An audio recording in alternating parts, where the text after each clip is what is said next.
Hello' viewers welcome back to YouTube channel স্টাডিৰ পৰা সময় সিজন আজিৰ ভিডিঅ'টো 2024 বৰ্ষৰ মেট্ৰিক পৰীক্ষাৰ বাবে অতি গুৰুত্বপূৰ্ণ কিয়নো আজিৰ ভিডিঅ'ৰ জৰিয়তে আমি ইংলিছ গ্ৰামাৰৰ বাবে যেটো ষ্টৰি ৰাইটিং থাকে তাৰ 6টা মান আগবঢ়াম যিবোৰ মেট্ৰিকৰ ডিস্ট্ৰিক্টৰ অতি গুৰুত্বপূৰ্ণ সো বলক ভিডিঅ'টো আৰম্ভ কৰোঁ আমি সিলেক্ট কৰা প্ৰথম ষ্টৰিটি হ'ল a hungry fox is a crow with a piece of meat which is to have the piece presses the crow asks the crow to sing the crow sings the piece falls down the fox pick it up and walks it অৰ্থাৎ এটা শিয়ালে কাউৰীক দেখিছিল মুখত মাংস টুকুৰা শিয়ালটোৱে সেই টুকুৰাটো খাব বিচাৰিছিল তেতিয়া শিয়ালটোৱে কাউৰীটোক গান গাব কৈছিল তেতিয়া গান গোৱাৰ কাৰণে মুখটো ফুৰিছিল মাংস টুকুৰা তলত পৰি গ'ল আৰু শিয়ালটোৱে সেইটো টুকুৰাটো লৈ কিনে পলাই গ'ল ষ্টৰিটো হ'ব ষ্টৰি যেটো টাইটেল সেইটো হ'ব the cunning fox and the foolish crow ষ্টৰিটো এন্ড হ'ব one day a fox felt hungry and was wandering in search of food at that time he saw a crow which was sitting on a tree with a piece of meat in its beak. The cunning fox wished to have the piece. It began to flatter the crow. The fox praised the crow as her voice is so sweet and asked her to sing a song. The crow felt pleased with the flattery. It opened its mouth to sing. The piece of meat fell from its mouth. As soon as the piece of meat fell, the cunning fox picked it up and ran away.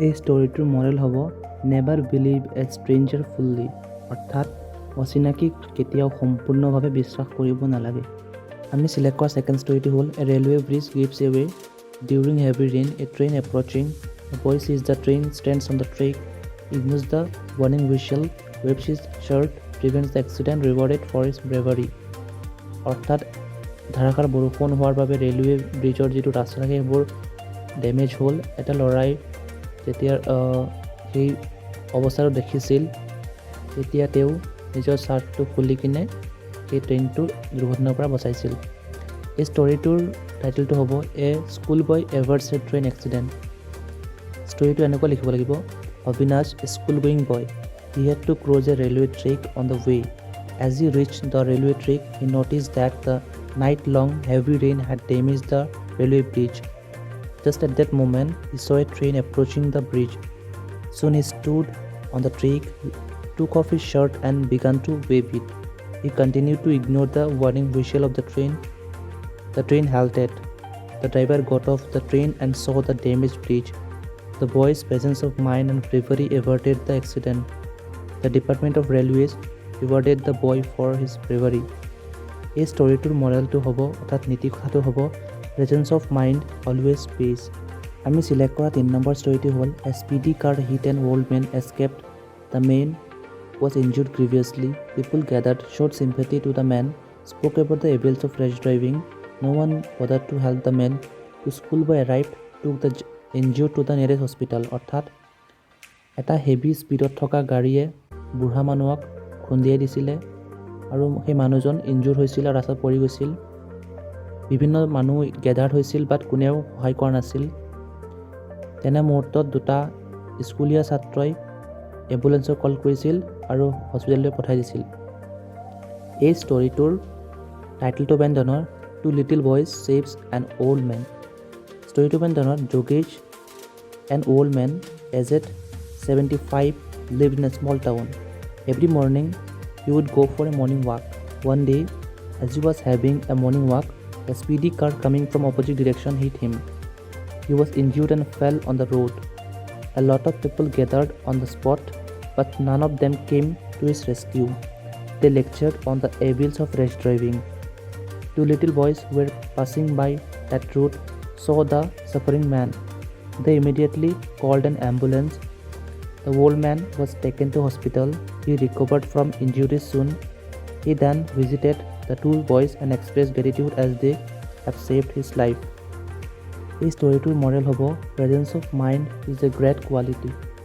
আমি select কৰা 4 number ষ্টৰিটো হ'ল a fox falls into a well cannot go out a god comes that way the fox praises the sweetness of the water invites the god to come down and taste it foolish god jumps down the fox leaps upon the god's head jumps out the god remains behind to die অৰ্থাৎ এটা শিয়াল কুৱাত পৰি গৈছিলে তেতিয়া সেই কুৱাৰ কাষেৰে এটা ছাগলী গৈছিলে ছাগলীটোক কৈছিলে যে ইয়াৰ পানীটো বৰ মিঠা তেতিয়া শিয়ালটোক এই পানীৰ সোৱাদ ল'বলৈ কৈছিলে সেই মূৰ্খ ছাগলীটোৱে কুৱাত জাম্প দিছিল আৰু শিয়ালটোৱে সেই ছাগলীৰ মূৰত জঁপিয়াই কুৱাৰ পৰা ওলাই গ'ল। এই ষ্টৰিটোৰ টাইটেলটো হ'ব the cunning fox and the stupid god. ষ্টৰিটো এনেধৰণৰ হ'ব। One day a fox felt very thirsty.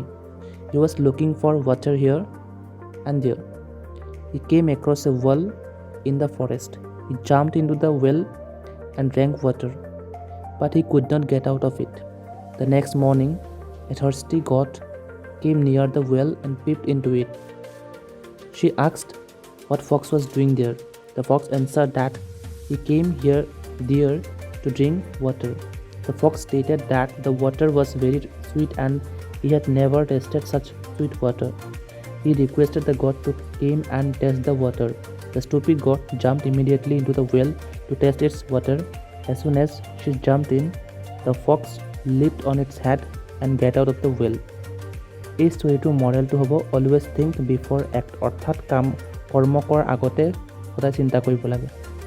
আমি চিলেক্ট কৰা 5 নম্বৰ ষ্টৰিটো হ'ল 12 fools start on a journey, cross a river, count themselves each, not counting himself, counts 11.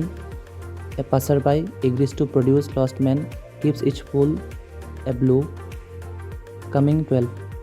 এই ষ্টৰিটোৰ টাইটেলটো হ'ব দ্য 12 fools। ষ্টৰিটো এনেধৰণৰ হ'ব। Once there lived 12 fools in a village. One day they started a journey in search of a job to a distant town. On their way, they came across a river. After landing on the bank of the river, they counted themselves, but each of them did not count himself. So they counted only 11 instead of 12. They thought one of their companions was missing, so they began to cry. Meantime, a traveler came nearby and asked about their problems. They told him about the matter and he agreed to produce the lost man. The traveler told them to stand in a line, started to count and give each of them a blow, and counted 12. After that, the fools were very happy, thanked him for finding out their lost companion, and went away in search of jobs. এই ষ্টৰিটোৰ মডেলটো হ'ব always think before you act.